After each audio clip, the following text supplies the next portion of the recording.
Wali murid yang ketapel seorang guru Seman 7 Rejang Lebong Bengkulu hingga mata korban mengalami kebutaan telah menyerahkan diri dari pelariannya setelah melakukan aksi penganiayaan pada Sabtu 5 Agustus 2023 malam.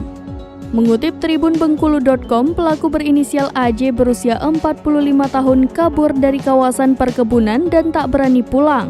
Anggota keluarga AJ, Rahman, menuturkan pelaku sebenarnya punya kesadaran untuk menyerahkan diri.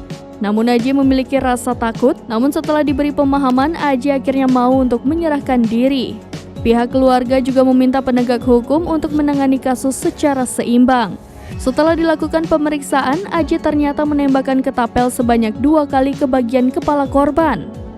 Kapolres Rejang Lebong AKBP Juda Trisno Tampu Bolon mengungkapkan hal saat konferensi pers pada Minggu 6 Agustus 2023 mengatakan pada kejadian awal pelaku merasa tak terima dengan apa yang dilakukan korban ke anaknya. Setelah tahu mata korban mengeluarkan darah, pelaku pun langsung melarikan diri. Mengutip tribunbengkulu.com, Kasat Reskrim Polres Rejang Lebong Ibtu Deni Vita Muhtar mengatakan pelaku merupakan seorang residivis. Atas perbuatan tersebut, pelaku disangkakan pasal 356 ayat 2 KUH Pidana Jungto pasal 355 ayat 1 KUHP.